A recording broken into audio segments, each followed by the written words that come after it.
Welcome, ladies and gentlemen. Thank you so much for joining us tonight.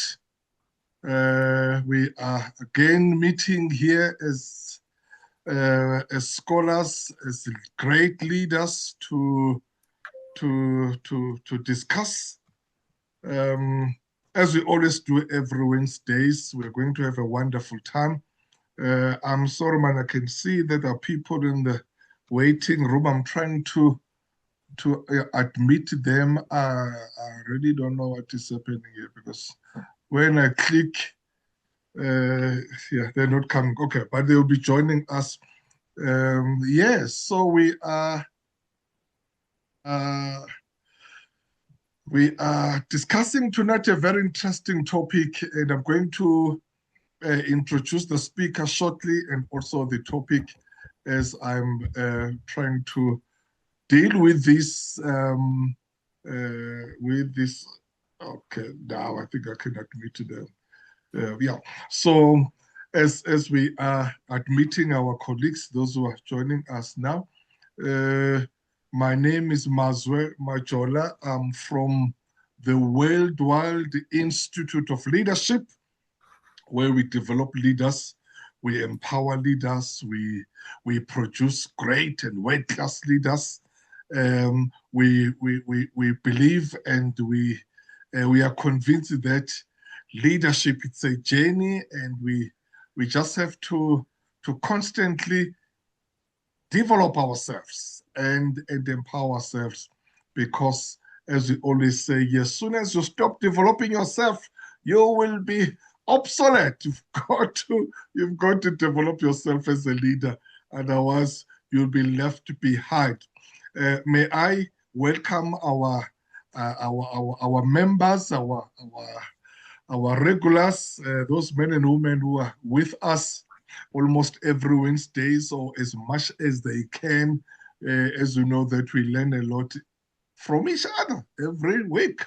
We always say we are here to learn, to unlearn, and to relearn, and to co-learn as well, because indeed that's what we have to do as leaders. So thank you so much to our regulars and our leaders, and a special welcome to those colleagues who are joining us for the first time. If it's your first time, we are most welcome, and please do feel at home and do participate. This is the community of leaders where we meet as leaders, and we just encourage each other. We inspire each other. We correct each other where necessary, because we need to admonish each other as leaders, so that we can grow together. That is why we've established this platform. We meet every Wednesday. It's our master classes. Each and every week you attend.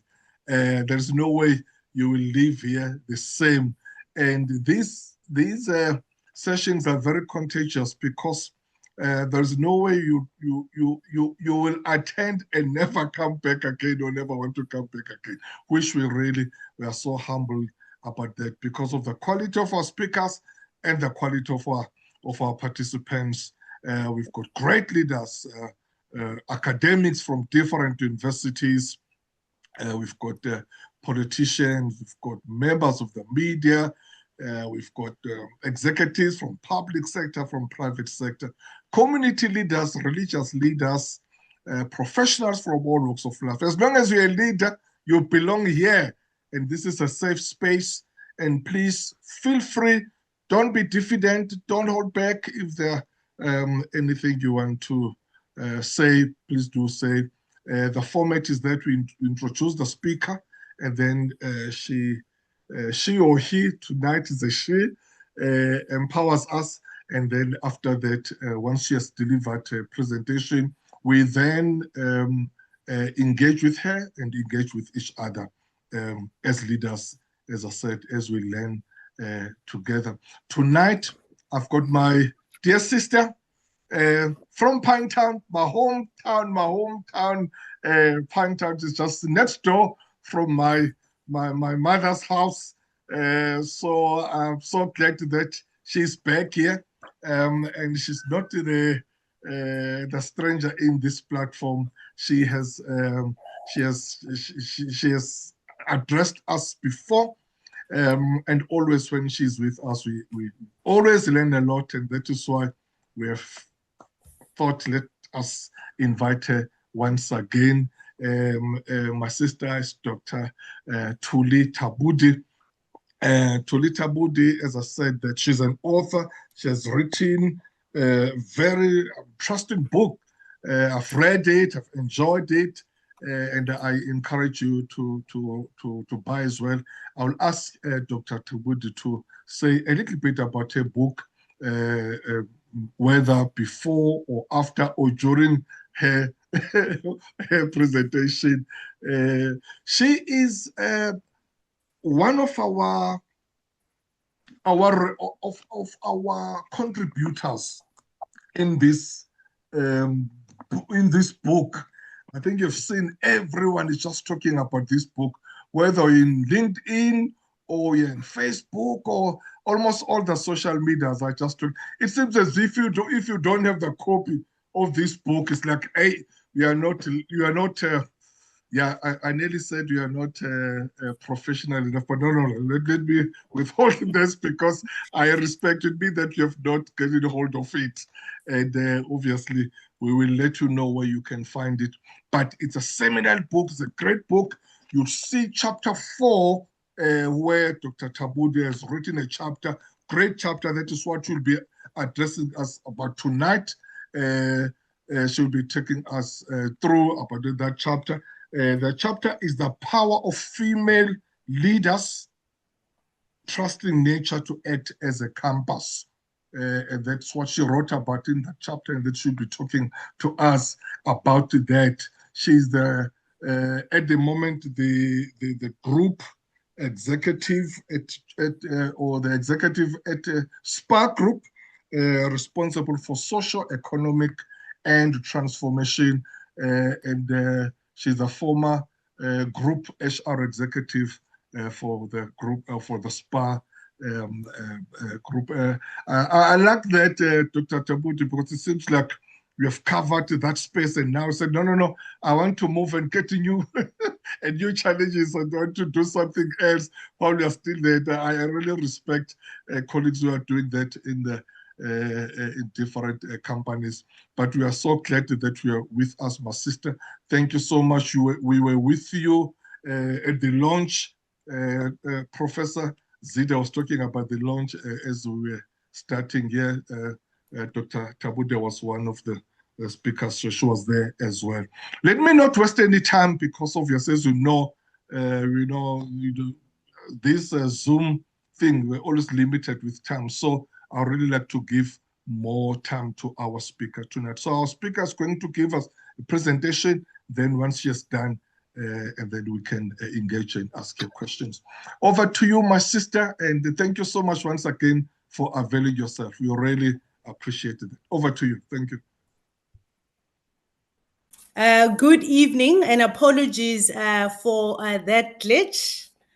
A big thank you to Professor Majola, firstly for inviting me to participate in the writing of this chapter, and also congratulations to the contributors to this book.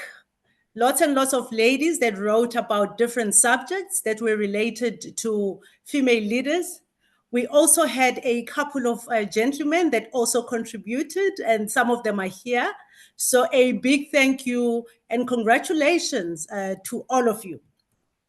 So Prof. Majola asked for a picture of myself, which he was going to use for the invitation to let people know what we will be talking about. And without even thinking about it, without even batting an eyelid, I decided to direct him to my LinkedIn profile. And I said, you can actually use that picture. He clearly had a lesson for me, which he wanted to teach me, because he did not end up taking the picture that I had suggested, but instead he went to my social media and looked for the publicly available information and found this picture that I'm sharing in front of you, which is an African woman being proud of her heritage. So I think that got me thinking to say, it's just reminded me that it's actually Heritage Month. So I need to also dress appropriately and honor the evening by being a proud African woman. So allow me then to talk about my chapter. I think the chapter that I spoke about speaks about trusting nature to act as a compass for us when it comes to women leaders. You might ask the question, why the title of this chapter was called like that. I believe that when things go wrong in any setup, rarely does it happen that the answer lies with something that has not been tried before. It really lies in something that's never been known before. When a challenge occurs, the solution is always there. In fact, at times we ignore it, but it's always been there. So, which is why at times when you have a problem, it's about going back to basics. And I'm saying that we need to go back to the basics. I want to say for the longest time, women have been nurturers of families. Women have been nurturers of societies.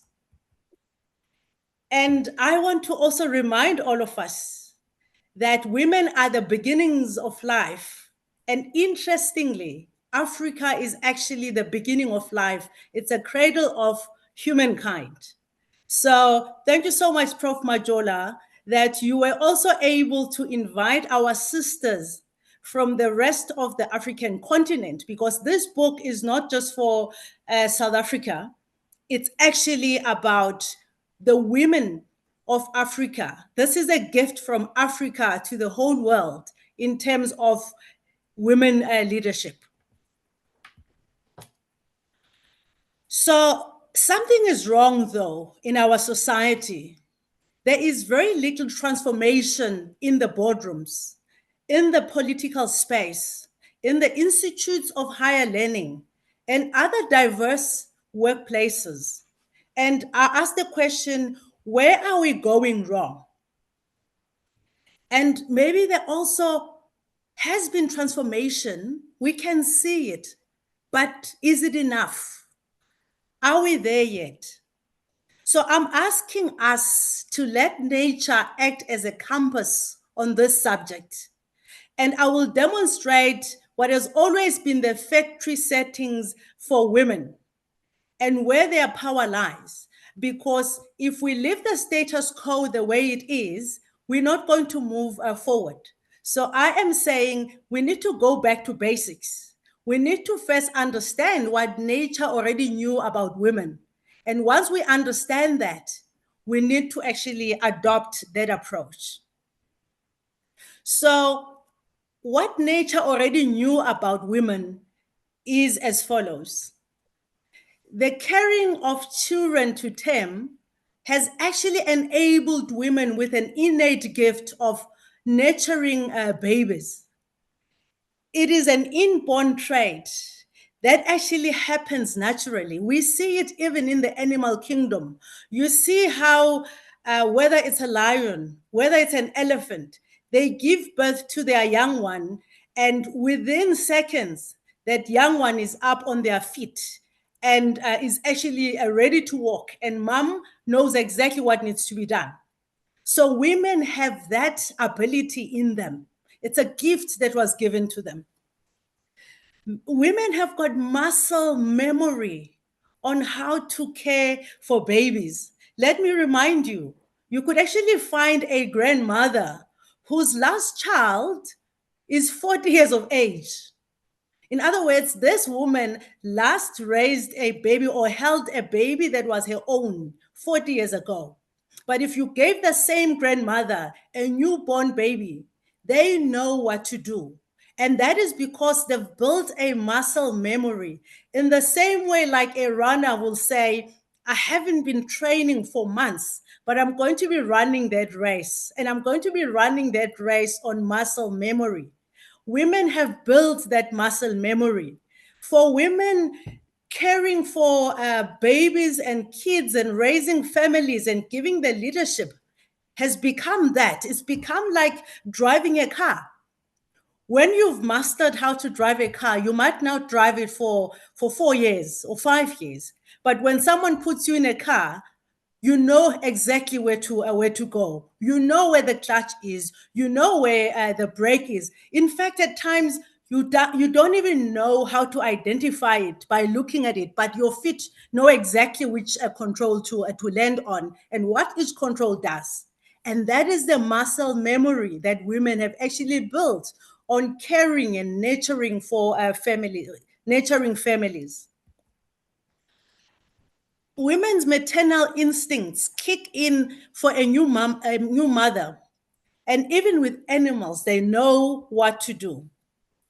And of course, childbirth is not for sissies. We know this. And for those of us that are mothers, we know this, that when the nurse asks you at the maternity ward to say, so are we seeing you again in 2 years' time? You say, oh, no, never. I'm done. I'm never giving birth again. That is because childbirth is excruciatingly painful. But guess what? 2 years later, we are back at the labor ward with the next baby and the next baby because we've understood our role of making sure that we bring more people into this world, as difficult as it is. And that is an act of selflessness. That is an act that says, I know what is required and I will endure, I will actually tolerate all the pain because I do need to do this. So women have got a high pain threshold. And if you translate that into a workplace, women can persevere. Women are tenacious. They are hardworking, and they've got the ability to sacrifice for the greater good. Then they look at what will serve this person. In a workplace setting, when a woman is a leader, they look for ways to support, to nurture, to guide people that they are responsible for. They are in a position where they're able to say, we cannot move forward and leave someone behind. We need to make sure that we develop everyone, we grow everyone, we actually take everyone with us on this journey. And that is the gift that women have. Another one is the women's ability to shape and envision a future which at times they themselves might not even have experienced. So women are visionaries of note. Let me give you an example. Most of us here stand on the shoulders of great women, our grandmothers, our mothers, who actually saw it fit to say, I may not have education myself, but I'm going to make it my duty to make sure that my children will actually go to school. I will make sure that my grandchildren will actually go to school. If I use myself as an example, my grandmother was illiterate. So every time she had to sign something, the only thing that she had mastered was to just make a cross, and that was her signature. But she made a point that her kids got the education that she never got. She made sure that we as the grandchildren got the education that she never had. And that is the power of being a visionary. It's about envisioning a great future for someone, a future that you yourself don't even know, a future that you and yourself have never even tasted. And that is the power of women. And nature has always known that about women. If one looks at women as mothers, and even The females in the animal species, they will hunt, they will forage to ensure that their children are fed. They are even known that in the animal kingdom, you do not move closer to a nursing mother, because that nursing mother is going to be aggressive by nature, because it's that maternal instinct that says there could be a danger that is looming. There could be a predator that's actually going to be eyeing my young ones. So I need to be on high alert. I need to be making sure that I protect my babies. So you do not go anywhere near a lioness that's got a babies. Not that you would go next to a lion, but it's even worse when it's got babies. We even see it with dogs. When your dog has got puppies, it's very protective. Even you as an owner, you've got to gain that trust to say, can I trust you around my puppies? And that is the power of women. They have got this ability to protect, to nurture, to shield, to make sure that the young ones survive. So even in organizations, when women are in charge, they've got that multiplier effect. They are able to say, I need to make sure that everyone grows. I need to make sure that by imparting this knowledge to that person, that more people can actually benefit from that. And that is the power that women got through their, let's say, the nature that God gave them by basically being a woman. So we need to make sure that we nurture those qualities, because those qualities are a gift to women from nature. So we need to be embracing, we need to be saying, how else do we capitalize on those instincts that women have? You know, we always talk about when you know a strength, you need to capitalize on that strength. You need to build on that strength. So, how do we make sure that we build on the strengths that women have? Women are very much known to be strong in becoming a village for a young child. There is a saying in Africa that says it takes a village to raise a child. And all of us, I'm sure, have got our own villages. We've got our own villages that contributed immensely to make sure that we would actually grow to become the best versions of what we could ever be in life. And that village could be in the form of aunts, godmothers, grandmothers, neighbors. In fact, we even know of instances where women are able to raise other people's children. And that is done with so much ease. I actually have a baby in my own family who was born at 5.5 months. And that baby survived. And today they are all grown up because of the generosity of mothers that were able to share their milk, so that this baby could actually be nursed to a point where they could actually be discharged from hospital. And even in the animal kingdom, we know of instances where an orphaned baby would actually be adopted by another animal.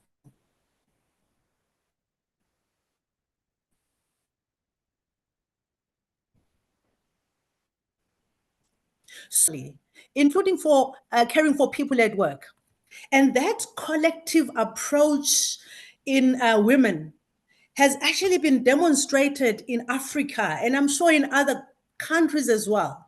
I remember in South Africa at the height of the HIV/AIDS pandemic, the community would actually rally around the orphans. There were times when the mother and the father would actually pass on, leaving a 16-year-old child to fend for younger siblings. And this child would need to actually still go to school, make sure that the younger kids are looked after, and then come back in the evenings and make sure that there is food on the table for these kids. Now, the community did not turn a blind eye. They rallied around this family. The mothers, the neighbors would actually help this 15 or 16-year-old, because now this was now a child-led household. They would help this 16-year-old to make sure that there was food, to make sure that the children were actually nourished, to make sure that they actually assisted with cooking. And all of this being done in the name of love. All of this done to make sure that these kids were given the opportunity to grow up, even though they were no longer with their parents. And that ensured that children did not end up in a social system where they had to be legally adopted. And I don't have anything against the social system, because it has a role to play in our society. But I'm purely demonstrating how a community would rally around these orphans to say they will grow. We will actually collectively make sure that these kids do grow, they do get looked after, because we as a society, we as this community are going to be their village. And that is the power that women possess, even at work. They're able to rally around. Their leadership style is participative. Their leadership style is inclusive. And that is something that comes naturally to them. I always get goosebumps when it is the graduation season in South Africa. And almost at every university where you watch graduation ceremonies, you actually see a young person who graduates and stands somewhere with pride and removes their graduation gown, they remove their hats, they remove their hood, and actually put it on their grandmother or their mother or aunt and say, as much as I've stood there in front of the vice chancellor, but the person that deserves the glory is actually my grandmother. It's actually my mom, my aunt, who made sure that I got the education using their social grant, using their limited resources. They made sure that I got the education that they never got. How powerful is that? How selfless is that? And that is what nature already knew about women. And can you imagine if we capitalize on that kind of a leadership style? We will actually have better workplaces. We will have transformed workplaces. We would actually have great cultures in those organizations. And in developing countries like ours, you know, we actually have come from a history where women would be responsible for the household whilst their husband would go to the big cities to look for work in order to be able to provide for the family. And whilst the man of the house was working in a big city, the woman would actually be staying behind to look after the children. And of course, in this setup, they were actually running the show. It included making sure that the kids were fed. If there were animals in this household, cattle were looked after, the goats were looked after.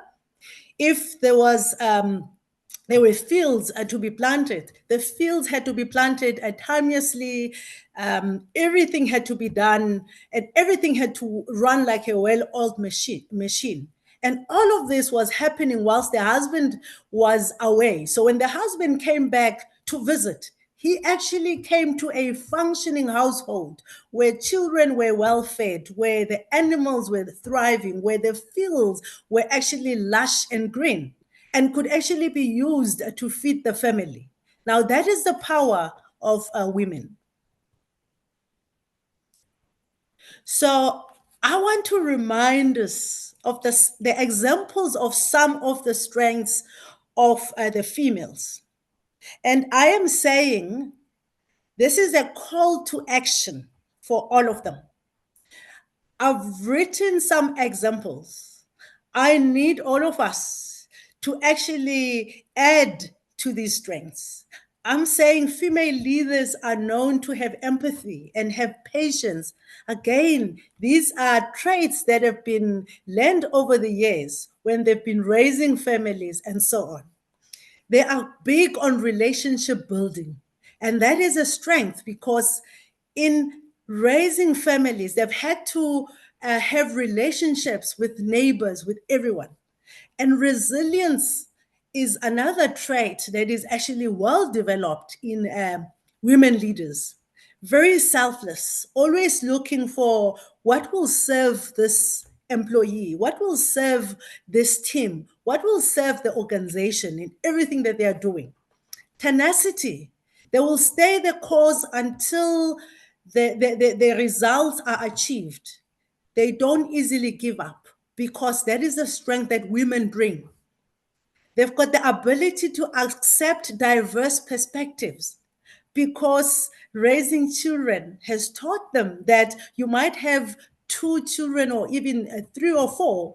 Some of them might even be twins, but they are so different. Each child is actually different. So you've got to understand the diversity that exists with your children. And of course, it's understanding the diversity that exists in the workplace that women bring when they are leaders. Naturally, they are able to mentor and coach people at work. They are able to show and guide so that people can become the best that they can be, can thrive in the organizations. They collaborate and they promote teamwork because that collectivism is ingrained in them. They've got the ability to connect. They connect with people and they are good at nurturing people. And of course, multitasking and mastering the art of balancing things has actually been a skill that women have mastered. The ability to raise children. You know, even when a woman is working, is a career woman, guess what? They still get home. They still have to worry about, has the homework been done? Have you prepared anything that you need to prepare for school for tomorrow? Have they been fed? Have you taken your bath? And so on. And this is a person that's just come back from a full day at work, but coming back at home and continuing the leadership and not saying, hey, I've just come from an 8 to 5 job. Now I'm tired. I'm just going to switch off, because you cannot switch off when you are a mom. And that is a strength that women bring with. So I am asking all of you to join me in unearthing more of these strengths that women bring to the workplace. So this is the start of the list. So this is a call to action for all of us to say, what are those strengths that women bring to the workplace? I mean, you look at a country like South Africa. I was actually doing a bit of research yesterday. Women are the majority of the adult population. So we've got more women than we've got men. So our demographics, even in the workplace, have got to actually indicate that. They've got to represent that. And that is the challenge that we all have as leaders. So all of us that are on this call are leaders in our own rights. So I am inviting all of us to look for opportunities to promote female leaders. And they are not going to ask you for favors. They are actually saying, give me an opportunity. And that's all they are ever asking for. So saying all of this, I thought, let me also, in my chapter, talk about the challenges that are faced by women. Of course, the slow pace of transformation. I think all of us know this. So we need men to be bold, because our workplace terrain is still full of men. So we need men that are going to be bold and say, I'm going to be intentional. I am going to appoint a female leader. For this position, I need a female leader. I need more females in my department. I need diversity. And we should not be doing it because there is legislation. We need to go beyond just compliance. We also know that there are barriers to entry when it comes to these opportunities. And we need to be making sure that we are removing those barriers to entry. So we need to become the enablers for women to thrive, for women to actually grow. We need to have a whole list of people, a whole list of women that we can actually point and say, I developed this person and that one and that one and that one and that one and that one. And that has got to be the legacy that we leave. And that is a challenge that I'm giving to all of us here, to say that is the legacy that we need to be living. The legacy that we live cannot be about the profits in our organizations, cannot just be about how much altitude I as Thuli gained in my time whilst I was working at SPA. It's got to be how many people have I actually taken with me as I was rising. And that is the call to action for all of us. Women face another challenge of having a lack of female role models. There are very few, even when one does find themselves being appointed, there are few female role models. And what do? They find their male colleagues. Now, they are conflicted. Do they emulate their male colleagues, or do they actually remain the females that they are and embrace being feminine, or do they actually now need to become like their male counterparts? And that becomes a crossroad for a woman. So there are not a lot of female role models that they can actually look up to. Even where there are female role models, there is still that scarcity mentality. There's still that queen bee mentality. I want to be the only person that is making it to the top. They still are facing that phenomenon of slamming the door in the face of other people instead of actually keeping the door wide open to say, come through. So we need to be having more women who are actually climbing to the top and getting to the top of the ladder. And in fact, when they're at the top, straighten the ladder so that it's actually firm and hold it and say, come with me. Can I lend you a hand? We need to actually get past the scarcity mentality and that queen bee syndrome. And of course, there's also a challenge of a work-life balance. You know, there is being a businesswoman, there is also being a mom. So how does one balance that?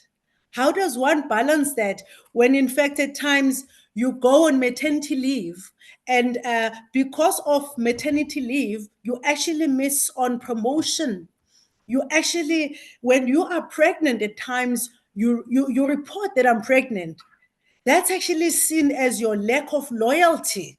Gee, so clearly this person is prioritizing their family responsibilities over the company and the loyalty and so on.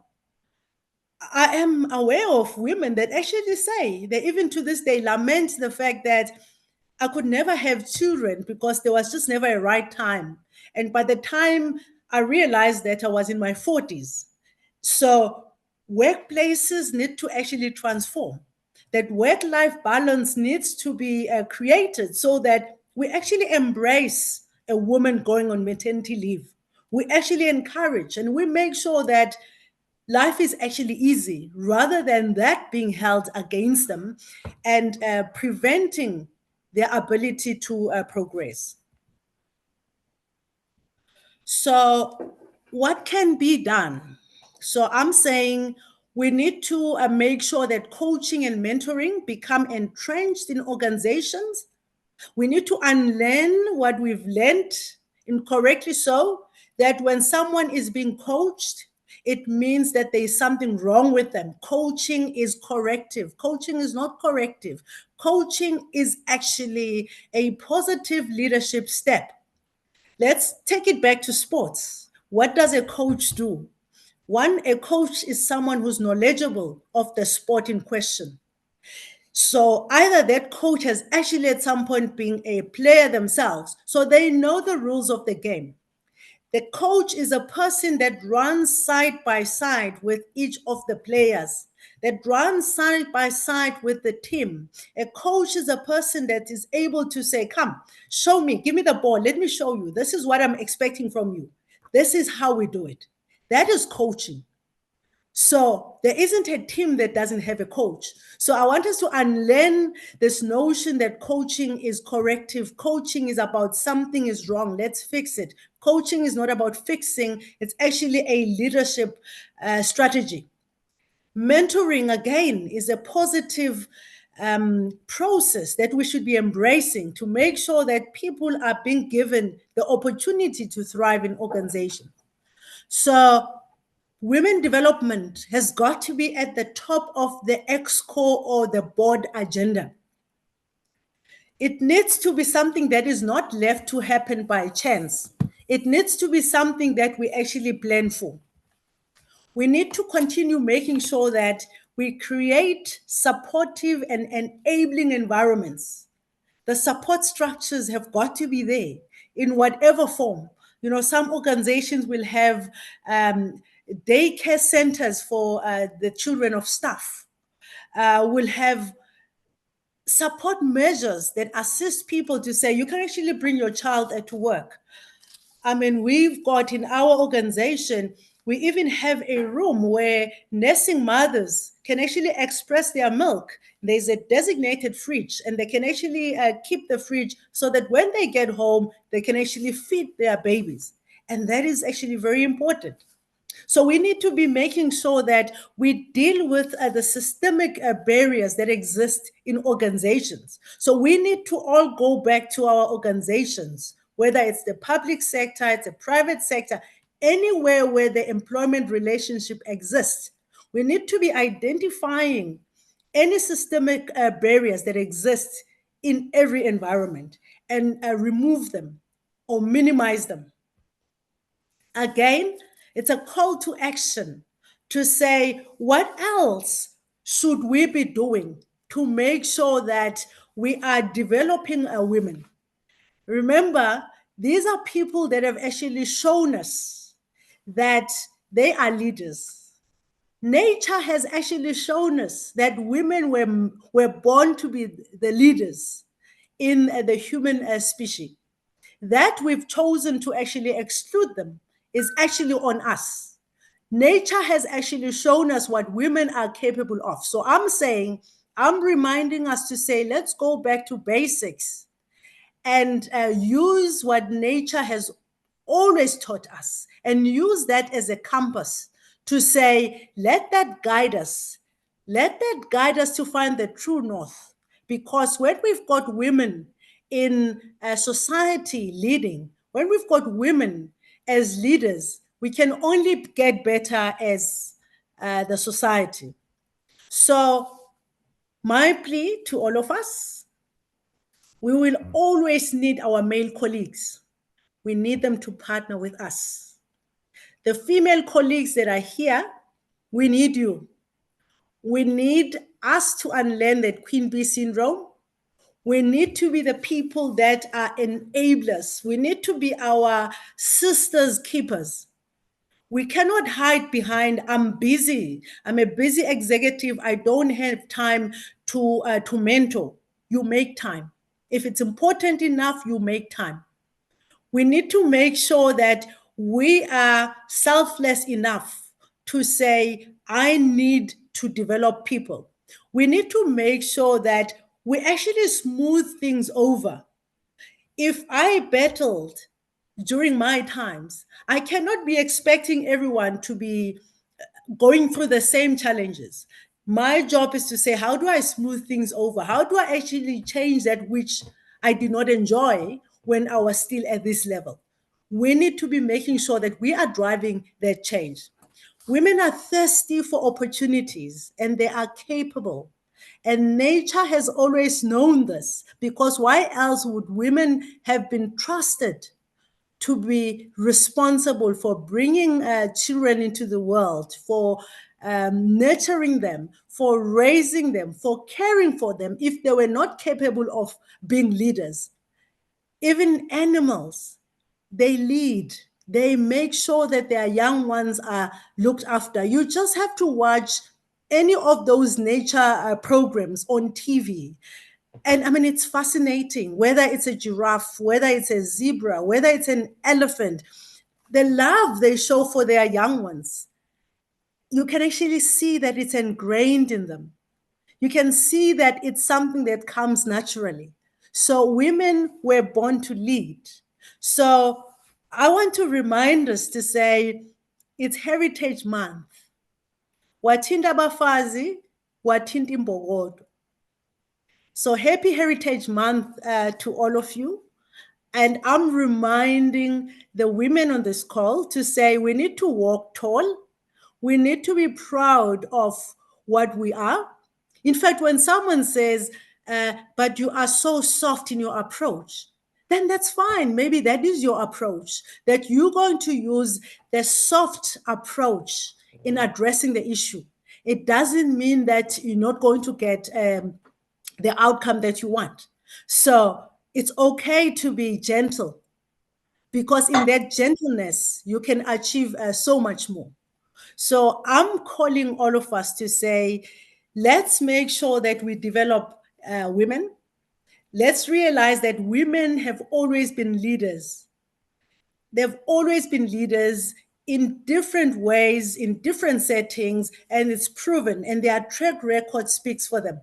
So I'm saying, let's use what nature has always given us and use that as a compass to elevate women, to make sure that women become the best that they can be. So we must be unwavering in our resolve to elevate women.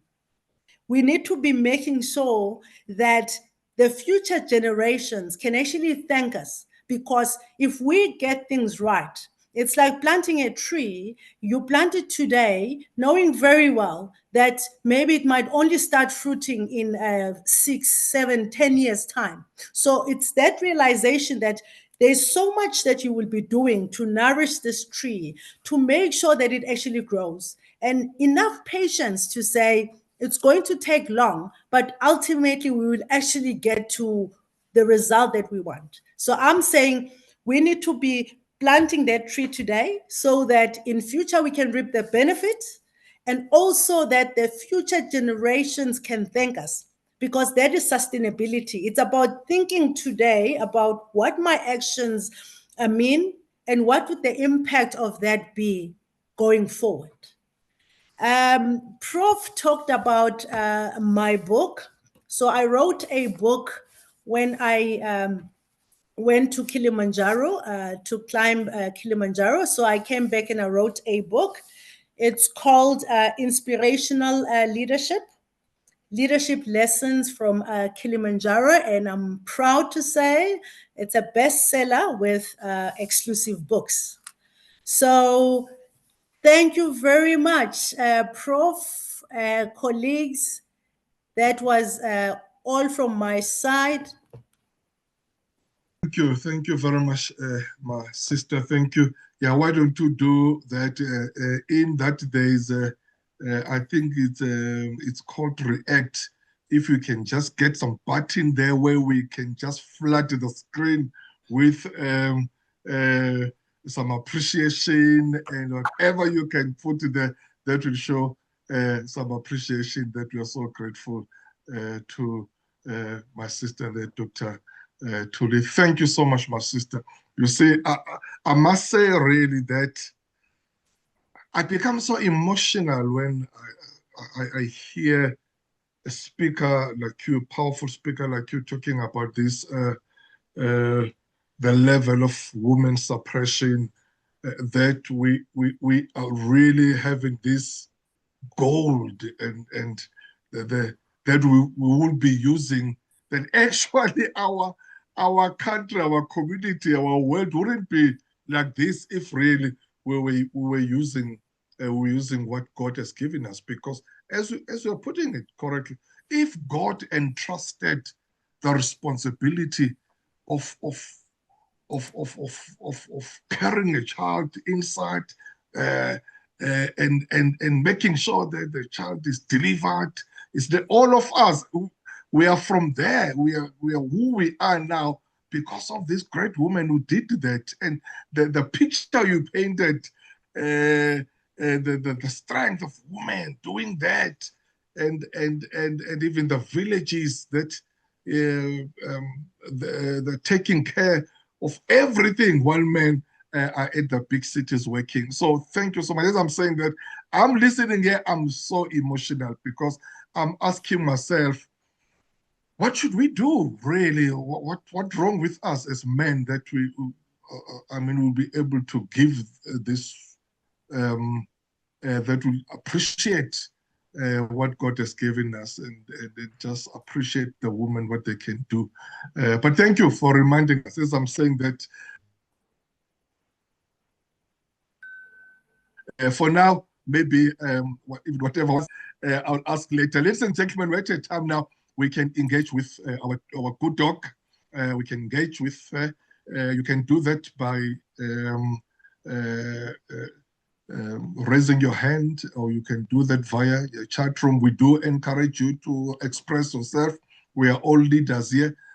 Be as brief as possible so that we can give as many colleagues as possible to just to say something. As I'm saying that, anyone, whether it's your first time or you've been with us, please go ahead. We'd love to listen to you and to hear from you. If there are comments, make them as brief as possible. And I'd like to hear.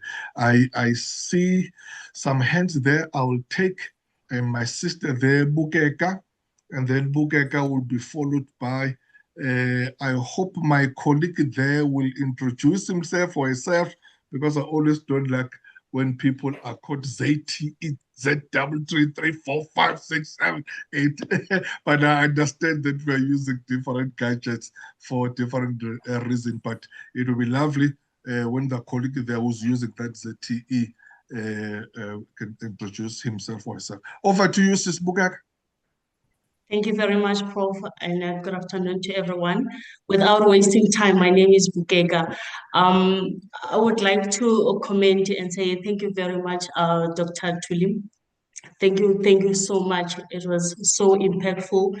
Just there's one thing that really touched me while you were doing your presentation, when you talk about the woman has also the scarcity mindset. How do we make sure that we pull up and make sure that we develop other women? And if you are the woman on top, what do you do for the people that you are looking down at? How do you make sure that you develop the abundance mindset to bring them with as well? So that really touched me while you were doing the presentation.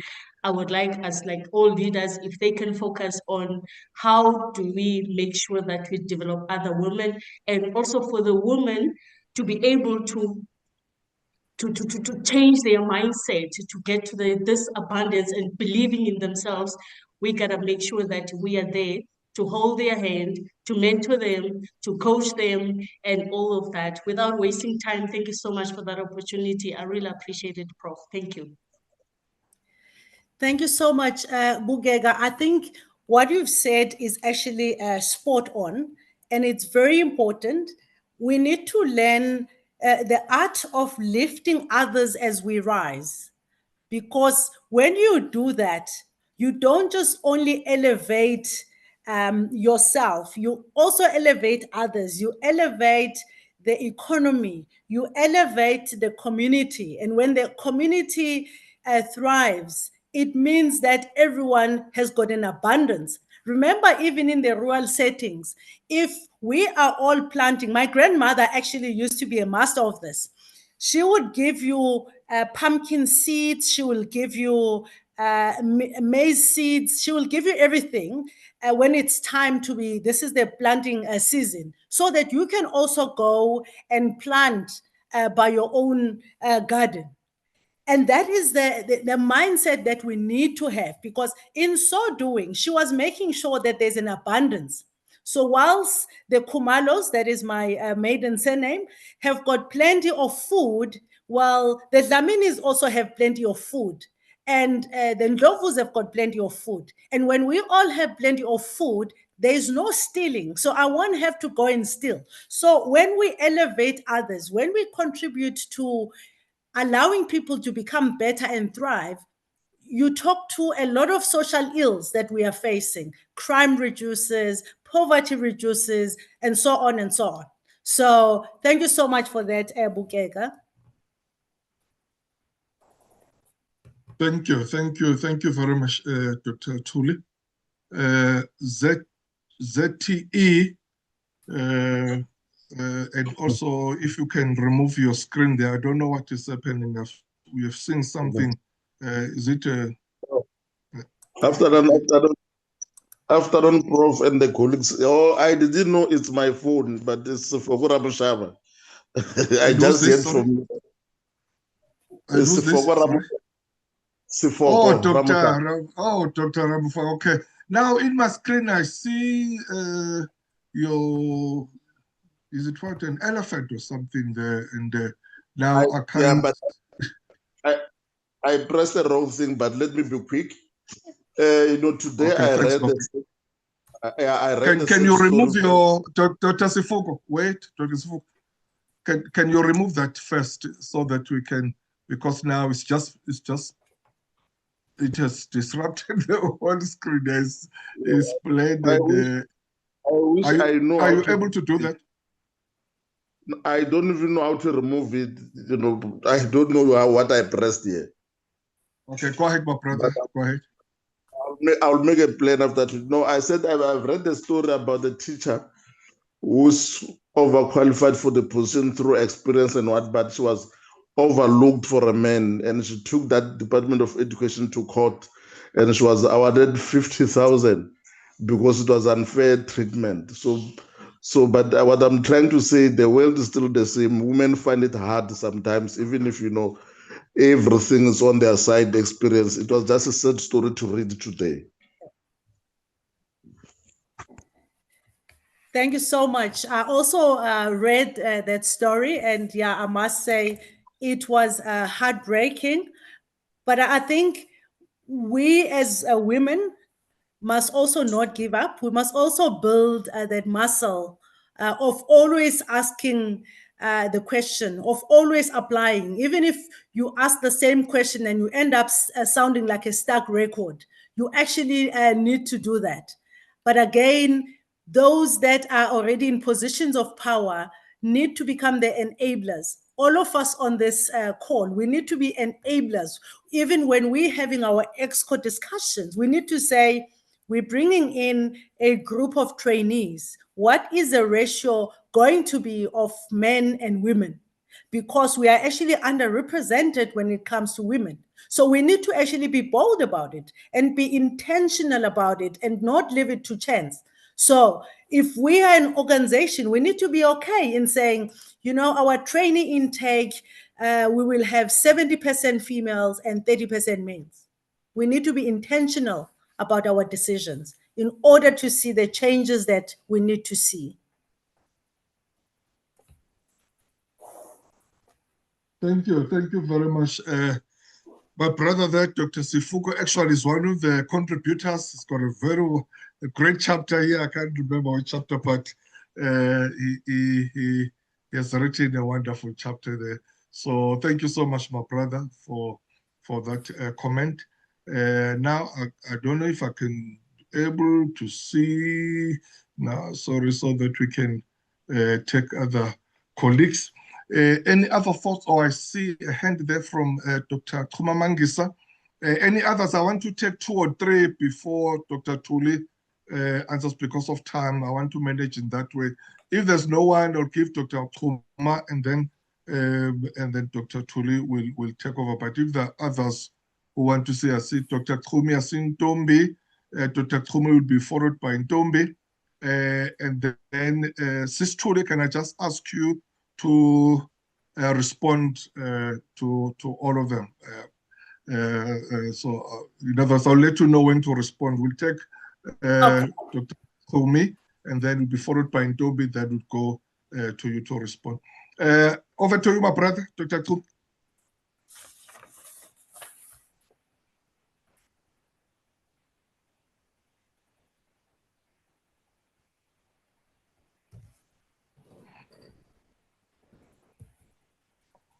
Are you winning, Doc?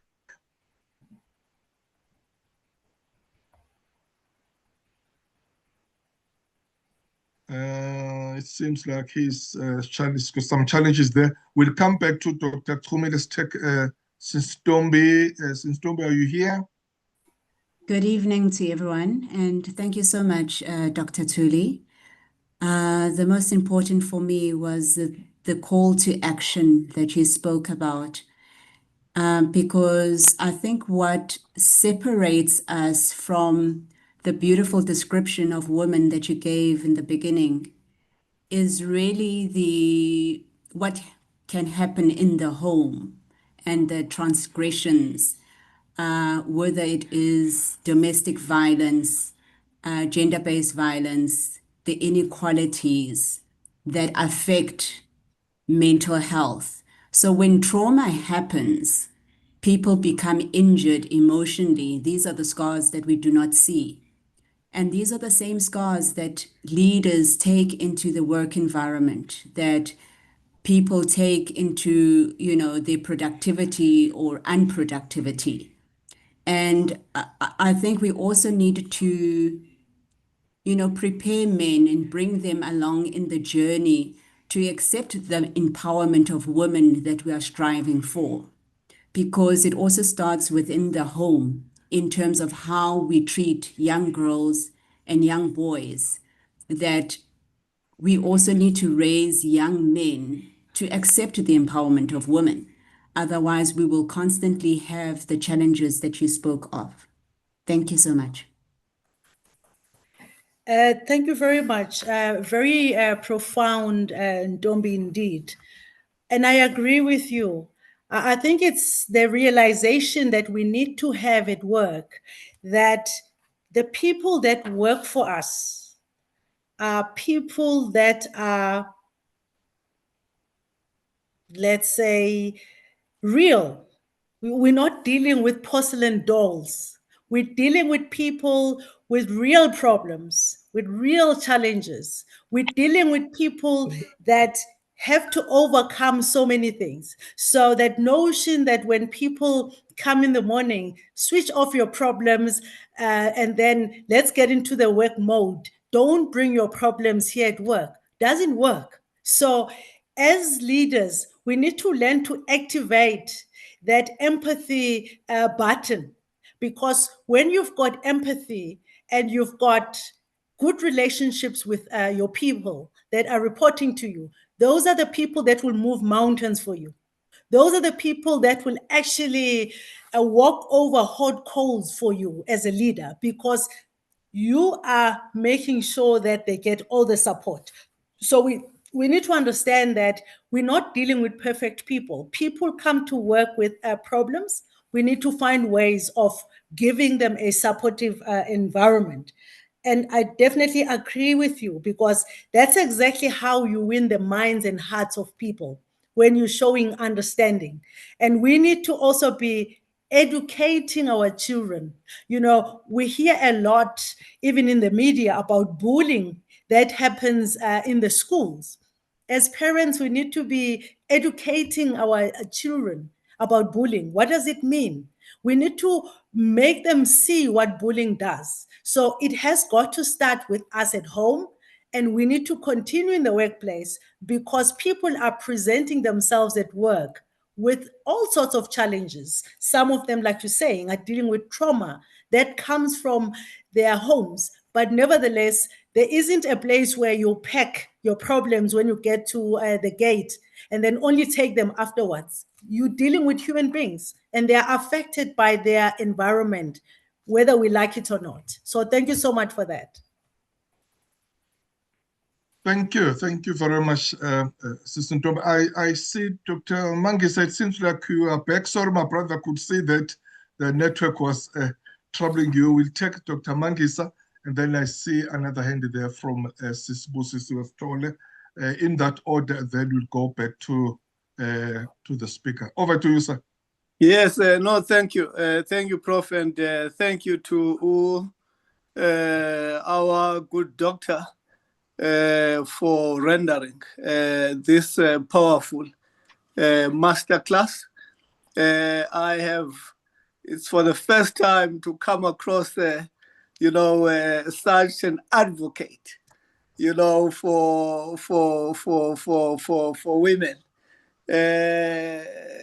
Quite a stellar, conversation, a speech, a masterclass, that you have rendered today. Two questions, perhaps that I have, my good doctor. Having listened to the excellent attributes, the praises that we have given, to, our mothers, our grandmothers, our sisters, for having the foresight, for having the vision, the tenacity, the nurturing, the attributes.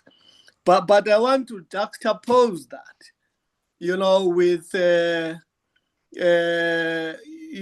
the syndrome that you spoke about, the queen bee syndrome, where for whatever reason, that transformative, the attribute to be able to pull other women up to be where you are supposed to be, where you are, which is not happening, as a result of the queen bee syndrome. My question is, what then goes into the mind of such women, juxtaposing that with these praises, that you have alluded, about women. What has gone wrong? What is it in the mind of those who are queen bees or playing or have, that particular syndrome?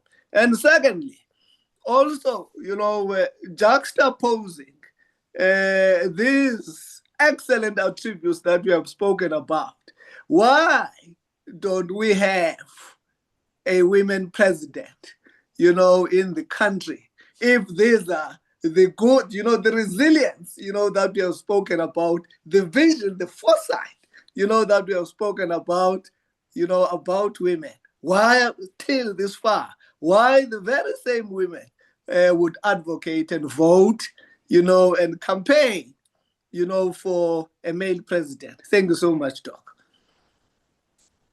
Thank you so much, Doc. Thank you so much, Mapra. Sis Thuli, can we take Busisiwe, then you can respond. All right, let's do that. Thanks, my sister. Thanks, my sister. Thank you.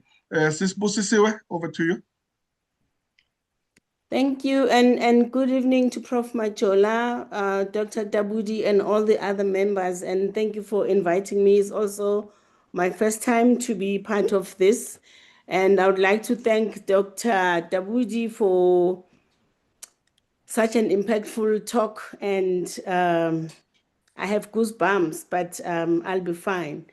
I just wanted to find out, Dr. Tabudi, as women leaders, how do you lead differently during the times of growth, which maybe I will put it as spring, during the times of challenges, which I'll put it as winter, and also during change, which I'll put it as autumn, in a sense of wanting to celebrate adaptability and failure as growth as women? Thank you.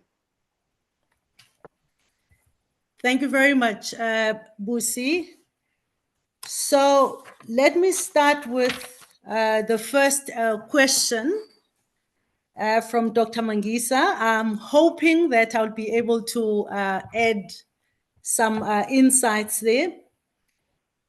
I think what you've actually asked is a puzzling question that says, why then, if we realize that women are not where they should be, so instead of being each other's keepers, why are we closing the doors? Why are we preventing more women from reaching high altitudes in organizations? Why do we allow the queen bee syndrome to actually rule everything that we do? And Dr. Mangisa, I don't know why it happens, but it is wrong. I can only think that it's that exclusivity. You know, we live in a world where there are exclusive clubs. People want to be the only ones that can afford to be a member of that club. So if I do tell Thuli, then if she joins, then that club is no longer exclusive because now anyone can join. We need to actually unlearn that. We need to be able to say, we need to be elevating other women, because as much as you're elevating them, you will also keep on rising. So they will also keep on growing, but you will also keep on rising. And in so doing, we are elevating the female group in our society. I think that has got to be a mindset. There's got to be a mind shift that happens with women to actually realize that I'm here not just only for myself. It's almost like saying I'm holding a torch for more people. I carry a lot of weight on my shoulders to get things right, because when I do things right, it opens doors for others. So we need to be the ones that are owning that. So you asked the question, so why don't we have a woman president? I think there are countries in Africa that have had women presidents. I think Malawi is one such country. I think, Buti, there we also need to unlearn certain things. We were brought up to say, be a good girl. A good girl does not shout. A good girl waits for someone to pick them. They don't say, me, me, me, me. You just wait quietly and someone will hopefully one day pick you. Well, we've realized that it doesn't help. It doesn't work. So we need to also assert ourselves as women. We need to also make our intentions known. Because if we don't do that, there's always been a notion that we thought you are okay making tea. So we need to also say, listen, I've got aspirations. I would like your seat. I'd like your job. And that is important that we actually articulate that. If I then move to Busi's question, so how do you lead differently during times of growth, of challenges, of abundance, and so on and so on? I think, Busi, there isn't a recipe, but as leaders, we need to be authentic. We need to be genuine. And it's okay to deal with your team and not have answers. I must tell you, I'm an integral coach. Before I did the coaching qualification, I always had this heavy weight on my shoulders that when someone came to my office to discuss something, I needed to give them a plausible answer. In fact, what that did was it took the ability from me to listen to this person, to understand them, because I was busy in my mind trying to formulate a plausible answer that will make me feel and look like I know what I'm talking about. And instead, I then failed to be present in that conversation. But the minute I did the coaching course, it actually became liberating, because when a person then comes to me, I'm not trying to solve the problems for them, but instead, I'm going to be the vessel that unlocks, through asking incisive questions, that unlocks the answers that the person needs, because the answers actually reside in the person. You just need to guide them. You just need to assist them. So I think, Busi, during those times, it's about using situational leadership. There are times when you can't say, let's try it, because it's survival mode. We need to say, okay, grab my hand. We're running. We're doing this. But there are times when there's time for growth. You need to say, try it. What do you think?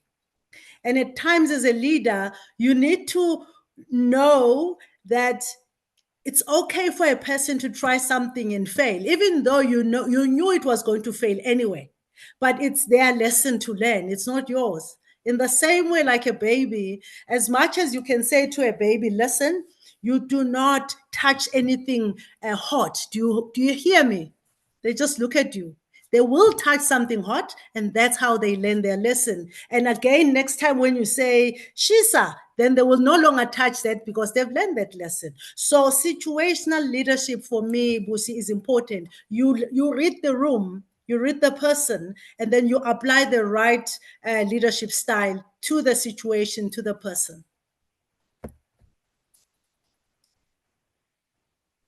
Well, thank you very much, Doc. Thanks a lot. Let me just go to the chat room and let's see what there's some other comments there. And then after that, I'll ask my professors here tonight. I'll ask my professor Zide just to thank the speaker, and then I'll ask. Or maybe before the professor, I'll ask after I've read the chat, I'll ask Dr. Tabudi or the Tabudi, sorry, to give us a response from what's coming from the chat and also her closing remarks, and then Professor Gorin Zide will then close the speaker, or rather thank the speaker. So let's just try and see what we have there. Bukeka, thank you for the warm welcome. Thank you, Bukeka. Prof, please share the link of the book. Okay, we'll just talk about that before we close. Yes, we can. Okay, that's when Mvuzo, thanks for this platform. It's my first time being here. Thanks, Mvuzo. You're so welcome to come back again. Dr. Soraya Books. Oh, thank you. It's Dr. Soraya. Dr. Soraya, looking fabulous for Heritage Month, Dr. Thuli. Dr. Soraya, thank you so much, my sister. Dr. Soraya is a chairperson of SA. She invited me to speak at a conference. I think it was last month. Yes, a very huge conference that took place in Cape Town. She's running this big organization, has South Africa. Thanks a lot to my sister there, Dr. Soraya. Susbusi said something. Thank you, Dr. Tabudi. Very grateful. Let us dismantle hierarchies, create safe space for women to emerge. My brother Victor Songela, thank you for these insights, Dr. Tabudi. To add, women are good in sacrificing. Wow, giving up something valued for the sake of other considerations. This they do naturally. My mother did this for us as her children by doing everything possible to see to it that we were taken care of and disciplined, meaning mentored in the process. And in the workplace, I have had best times under the leadership of women. And then Nobuhle, well articulated, Dr. TT, thank you. Dr. Tandwe Gama, thank you, Dr. Tabudi, for reminding us what nature has endowed us with as women. Sis Linda, thank you a lot, Doc. Dr. Delani Mtembu, thank you, Doctor, for reminding us of our source of being. God chose, I can see that, perfect and extraordinary partner with a woman. Mvuzo, that is extraordinary, Dr. Tulo Malishwana. Thank you, Dr. Thuli. Your presentation represented your leadership qualities. I'm so impressed. I believe that this strategic approach, once it is taken into practice by all of us, it will help more women to climb the ladder. Seeing more women dominating the boardrooms, contributing to the vision and the strategic goals of the organization. Thank you once more for sharing. I can't wait reading your book. And then Beatrice, I don't know if that Professor Beatrice is there. Thank you, Doc. Grandma will be very proud of you. Thank you so much, colleagues. I'll ask now Dr. Tabudi to just respond and also give us her parting shot, and then Professor Zide will thank you after that. Over to you, my sister. Thank you so much, Prof. Majola. So I want to thank everyone for attending this evening and also for engaging. I want to encourage all of you to get the book. I've got mine, I've started. And once you start, you can't put it down. And let me tell you, I think the beauty of this book is that it's different chapters. So it's not like one book that's got one story. So you open the first chapter, it's a different subject, but still relevant to women. You go to the next one, another subject. So it's almost like a box of Smarties. You don't know what you're going to be getting. So it's a great book. I've started. So I would like to actually invite all of you. I'm sure Prof. Majola will tell you as it closes as to where you can get yourself a copy of this book.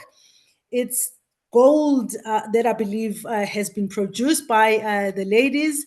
And let me tell you, when we were launching this book, we had African women joining us from other countries. I think we had Nigeria, we had, Prof, remind me, we had women from all over Africa. So this book is actually a gift from Africa to the world. This book adds to what is already known. It adds to the body of knowledge when it comes to women leadership. So I'm suspecting that for those that are scholars, it's going to be one of those books that get quoted for the longest time when it comes to leadership, especially when it comes to female leaders. So do get yourself a copy of this book. And for organizations, the authors of these chapters were not just doing it for themselves. They want the CEOs to know this. They want the ministers to know this. They want the presidents to know this. So make sure that this book gets into your organization, gets into your department, because it's the message to the CEO. It's the message to the leaders of those organizations to say, these are the voices of the women. This is what the women are saying. This is what you are missing if you are not elevating women into the top echelons of our organization. Thank you very much, Prof. Thank you, everyone. Thank you very much, my sister. Thanks a lot. My professor, Professor Zide, over to you. Okay, thank you so much, my professor, for yet another insightful, instructive presentation by our Dr. Thuli. Thuli, having listened to you, honestly, one does not know where to start thanking you. In my language, when we say siyabonga, siyabulela, then that covers everything. But I think I would be doing a great injustice if I just end off by saying siyabonga. But because just saying siyabonga is enough. But I think for what you have done for us as this platform of the Worldwide Institute of Leadership and Development is to ask us to go back to the drawing board and say, during this Heritage Month, what exactly are we talking about? I mean, last month we were talking about the Women's Month, and this month is the Heritage Month. But the end of the message that I passed through at the launch of the book to say and to stress our seriousness about taking women into the next level. Dr. Mangisa asked a question: why don't we have a woman state president? I mean, those of us who were present at the launch, that is the question that we raised. We said, look, if South Africa in particular is serious about elevating women to the level at which they belong, cutting the glass ceiling, why can't for a month the state president and the deputy president just step aside. I don't say resign, step aside and allow women to take over the running of the country. That to me would be a clear demonstration of the seriousness with which we take our women. You have said a mouthful, Thuli, by saying the power of female leadership, trusting nature to act as a compass. I think for me, that summarizes everything because it tells us that we need to move away from the juniorization of women. Actually, I seem to have heard you when you say just ticking the box or ticking the boxes is not enough. Certainly from where I am, I hate even the idea of the Equity Act, because the Equity Act simply says it's so good to have so many men, maybe 60 men out of 140 women. For me, I think that that kind of juniorization is still not valid. I would like a situation where we say women should be given the very same benefits as men, given that some couple of years back, there was disparity between female and male salaries. That has not been put right, notwithstanding the Equity Act. In reference to nature, very interestingly, I put a note here that, having women, it's like planting a tree, in which a case you have also referred to, knowing full well that as the one who's planting this tree, you're not going to enjoy the shade, but someone else further down the line or the generation is the one that is going to enjoy the fruits of that tree.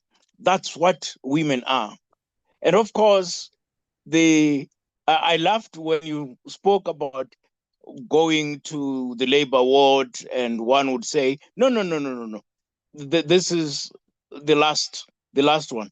But 2 years down the line, you back into the labor ward. And it made me think, Thuli, that, when you go to the labor ward, and I'm not going to share with you whether I did or I did not, but maybe I did. You hear the nurses saying, push, push, push until you deliver. That is the message. Now, in this context, women need to push and push until they themselves get to the echelon of being the president. Whilst we're waiting for Prof. Majola, you'll remember Bukeka and Thuli, I said women should actually stop voting for males when time comes for voting. And Thuli, you said that's very profound. And I'm happy that at least I got a nod from you. I challenge women, as you have, that women be proud of who you are as women and move away from this syndrome of thinking that, look, if we put a man there, things will be fine. I don't think so. Let us accept it, men. We have messed up the country. The country is in a mess because of us. It is high time that we give an opportunity to women to run the country. And so, Thuli, thank you very much for reminding us of that. May I finally say that, the reference that you made about a village girl, where the mother would be responsible for stock, for fields, for poultry, for chicken, etc. And when the husband comes back, finds everything going well, that you have explained to us that resilience, tenacity, diversity, mentoring and coaching, collaboration happens in a workplace environment. And so, Thuli, thank you so much. Let me also close by saying, coming back to the words that you expressed, Watinta Bafazi, Watinti Mbogoto. Thank you very much, Thuli. I have read your book about Kilimanjaro. I find it very fascinating. And even your chapter on this very book, I find it very fascinating. And I would also urge everyone here present and those not present to get a copy of your book on Kilimanjaro, as well as obviously a copy of this. Thank you very much, my professor, always for getting people to listen, share ideas, to learn, unlearn, co-learn, and relearn. Thank you very much, Thuli. God bless you. Bye. Thank you. Thanks very much, my professor. Thanks a lot. Dr. Thuli, thanks, my sister. Thanks a lot. I think my professor has covered that really from the bottom of my heart. Thank you for availing yourself in your busy schedule. I know you're a very busy person working for a very big organization, but thank you that you made time for us. Ladies and gentlemen, the book is available at Exclusive Books. Let me just say it for now at selected Exclusive Books, because I know that not all the branches have been distributed or supplied with the books, but here in Joburg, I know that Exclusive Rosebank is available, Mall of Africa, OR Tambo, both domestic and international, and in others as well. So, but it's there. If you are finding difficult to get it, please do get hold of us. We may find another way, whether we courier it. There's so many people who have ordered and then we've couriered it. Would say, no, we can't wait for us, because in our areas, maybe Exclusive Books are not available. We are still engaging, what is it called now? I forgot. The other company that we'll be using to also to distribute. But for now, please do try Exclusive Books. And then if we are hitting the wall, do engage with us. We'll try to get it to you on your door. We won't even go to others. There are those who prefer PEP, others, they prefer others, but also we do use the door when that you can get it straight in your house whenever you need it. Please do subscribe to our YouTube, because I think you are like me, or you agree with me that this kind of masterclass is something that you would like to listen again and again and again and again. So the YouTube video will be posted then on YouTube or in our channel, so that you can listen to what this nuggets that Dr. Thuli has shared with us. So you can subscribe there, and then you also get all our YouTubes that we have, or our sessions that we've had before. We meet every Wednesdays. Next week again, it's our date. Same place, same time, same login details, same everything. We'll be having another powerful masterclass, as we always do. Please do join us, especially those who've joined us for the first time. Do come back again. You'll never be disappointed, as we've seen even today. Hope we'll see you next week. I saw that, unfortunately, Dr. Thuli was failed by the presentation slides. She did send the presentation to me. So if there's anyone who would like to get the presentation, do get in touch with me. We will, we'll distribute to you. Thank you. The session is adjourned now until we meet again next week, Wednesday. May God bless you, and may God bless our beloved continent, Africa. Nkosi Sigalile Africa. Thank you so much. Until we meet again next week. Thank you.